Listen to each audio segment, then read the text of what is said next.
Pernahkah kita duduk sejenak di dalam keheningan, mendengarkan bisikan hati yang paling dalam? Ada suatu suara dalam diri yang seringkali begitu ganas ketika diajak beranjak dari tempatnya. Itu adalah ego. Ego yang sering kita anggap sebagai pelindung, penjaga kehormatan diri, atau bahkan teman sejati di dalam perjalanan hidup. Namun, jangan sampai kita terperangkap dalam ilusi bahwa ego ini adalah kita secara keseluruhan.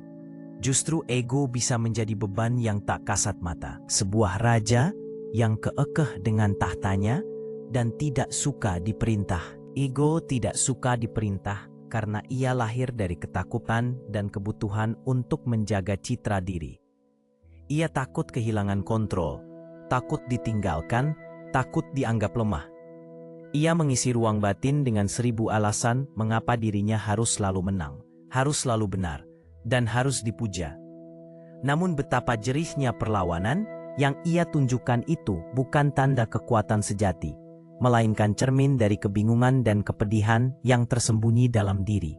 Ketika kita mencoba memerintah ego dengan keras dan penuh kemarahan, kita sebenarnya tengah melanjutkan peperangan batin yang melelahkan. Ego akan melawan bukan karena ia kuat, tapi karena ia takut diremukkan. Ia menolak perintah, seperti anak kecil yang menutup mata dan berteriak ketika dipaksa melangkah ke arah yang tidak ia pahami. Disinilah kunci pertama menuju kedamaian diri, bukan memerintah ego dengan suara keras, melainkan mengundangnya dengan kelembutan dan pengertian. Cobalah untuk menyapa ego dengan penuh kasih. Jangan langsung menolaknya, jangan pula menyingkirkannya dengan kekerasan batin. Setiap kali ego menyuarakan hasratnya, tanyakan perlahan, apa yang sebenarnya kau butuhkan? Dari mana rasa takut ini datang? Dalam kesabaran yang tulus, kita menemukan bahwa ego bukanlah musuh, melainkan anak kecil yang butuh dipeluk, dibimbing tanpa paksaan, dan diajarkan arti kedamaian. Ketika ego menerima kasih yang tulus, perlahan ia berhenti memberontak.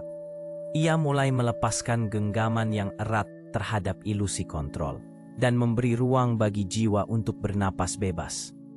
Di sanalah terang kebijaksanaan menyusup, ketika kita menyerahkan komando bukan pada ego, melainkan pada kesadaran yang lebih luas. Kesadaran yang tahu bahwa diri bukan siapapun yang memilih untuk diistimewakan, melainkan jiwa yang tunduk dan bersatu dalam ketulusan dan keikhlasan. Perjalanan ini bukan tentang kalah atau menang melawan ego, melainkan tentang menari bersama, mengalir dalam arus yang sama, hingga perasaan ingin memerintah itu menguap dan digantikan oleh rasa menerima. Ketika kita benar-benar merangkul seluruh diri, termasuk ego yang berisik itu, kita akan sadar bahwa damai bukan berasal dari menyingkirkan ego, melainkan dari berdamai dengannya. Dari sana, kehidupan menjadi lebih ringan, langkah lebih mantap, dan hati lebih lapang. Marilah kita berdiri dalam keheningan, mengakui ego kita apa adanya tanpa menghakimi. Izinkan diri untuk bernafas lega, merasakan setiap getar emosi tanpa perlu buru-buru mengendalikan. Kita adalah guru terbaik untuk jiwa kita, dan dalam ketenangan serta kesabaran, kita belajar bahwa ego yang tak suka diperintah tidak perlu diperintah. Cukup diajak berdialog dengan cinta dan kasih sayang yang tiada batas. Dari sinilah kedamaian batin tumbuh, perlahan namun pasti, menuntun kita pada kebebasan sejati.